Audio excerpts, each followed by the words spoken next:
Whether you're looking for answers to specific life questions or simply hoping to become the best version of you possible, welcome to the Mental Breakdown and Psychreg podcast, where we offer insight, information, and strategies based upon research and years of practice as psychologists. So sit back, have a listen, and get connected with our hosts, Dr. Berney and Dr. Richard Marshall. For years, people have voiced concerns about the long-term effects of using cell phones and all of these things. And, there's movies and tropes and memes of people. You like that? Tropes? Yeah? Is that the wrong word? No, I've never heard it spoken like that. I've read it. I've read the word trope. Is that not how you say it? That's how you say it. What's the... It's a little like listening to William Buckley. Yeah. I've read these words, but only William Buckley knows how to use them. That's how... I continue to be amazed. Settle down. Okay. Settle down. So, but we've seen all of these memes. There we go. We'll go to the 21st century. Memes are like hashtags. Oh gosh. I don't. We're gonna. Go ahead. That's how this podcast is going to go. No, we digress. It's because we're talking about smartphones, so we have to... That's right. Smartphones and stupid users. Okay. So, but we've seen these sort of almost conspiratorial types of discussions about phones where, they'll give you brain cancer or they will, do this or that. Mm-hmm. But today we're going to talk about a study that was that looked at the use of cell phones, smartphones specifically, and found some concerns or is raising some concerns that they may interfere with our memory. Right.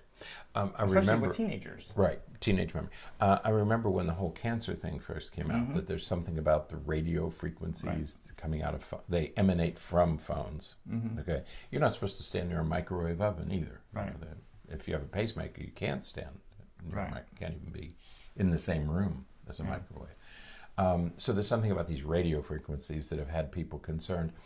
And I remember, first of all, that brain cancer scares, that if you hold the phone up to your...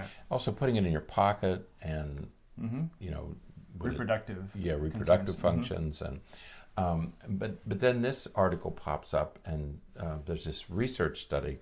I can't remember the number of participants 700 in the study, but I remember it being large.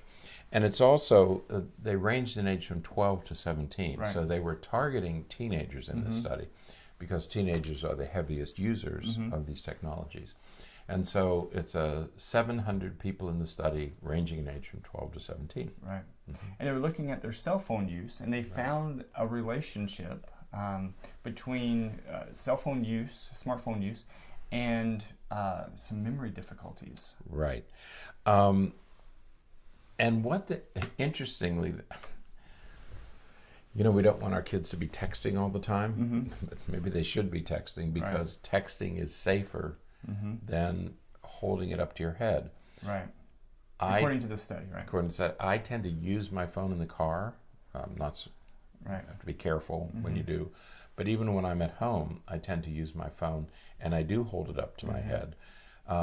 Because I find the earbuds, the headphones that we use, sometimes distort the sound quality. You don't get a good connection. Okay, and I have to work on that. Yeah, you do, because they're better now. Probably since the last time you tried, they're really good. As I listen to you speak, I'm thinking of those guys in World War II who had those black headphones with the antennas going up. What's funny is when you I were think thinking that, weren't of you, you? that's exactly what I think of. But it's the radio frequency and electromagnetic fields that they're really concerned about, because smartphones now send and receive a lot of information and data. We learned that yesterday, or we were reminded of that again a few days ago, before as we were preparing to go to the Philippines. Right. And we were told about data.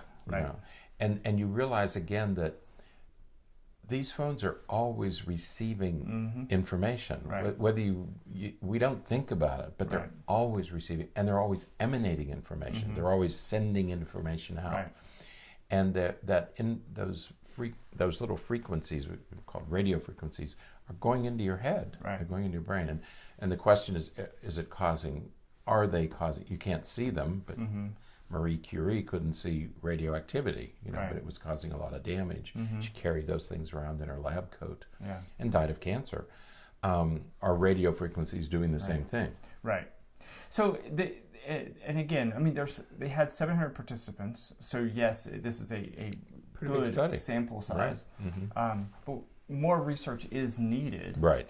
Because we certainly have to look at sort of prospective studies where you have somebody maybe has very little use, Right. and then those studies are really difficult to do because you're going to tell somebody, hey, I know you don't use your cell phone very much and your memory is pretty good, but I want you to start using your cell phone a whole lot because we think it's going to make your memory get poor. Right. Some of these, the reason we can't get good data is for reasons like that. Yeah. That you can't do the kinds of studies you really need to do.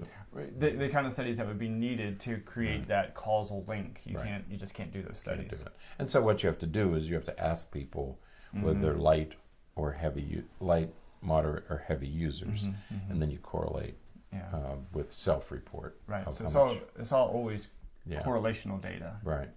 So the other thing interesting about this article is, and I think they mentioned at the end, there was another study done, written up in the Journal of the American Medical Association, suggesting that, and these were not related to each other, they just happened to come out at about the same time. Right. In the JAMA article, it was the effects of cell phones on attention, and that it might contribute to the development of symptoms that we commonly associate with ADHD. Right.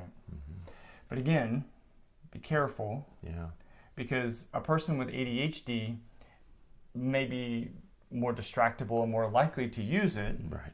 And it may not be that being more likely to use it results in symptoms of ADHD. You may have had ADHD symptoms before, and that's it's difficult to tease out. Especially since in that study, it was like 15 and 16-year-olds. Yeah. So diagnostically, those people would have already been presenting with symptoms of ADHD if they had those symptoms to begin with. So, but I think there are two messages here. One is, everybody is advised to use headphones rather than hold it up to your head. Use Bluetooth devices if you can. Right, and that's something that I need to do. I need to start doing it as soon as we do get back to things. But also try to minimize your use. Is it really necessary to be using them as much as we do? Especially if you're a heavy user. If you're a heavy user and your phone is up to your head all day, you may want to consider headphones. Absolutely. Based on again, this is not a conclusive study, a definitive study, causal study. but there's enough information here to say, maybe I'll think about Bluetooth or headphones. Absolutely so. Yeah. All right. Well, that is it for today. Until next time, stay happy, stay healthy, and forget to be afraid. Thanks for sharing this episode of the Mental Breakdown and Psychreg podcast.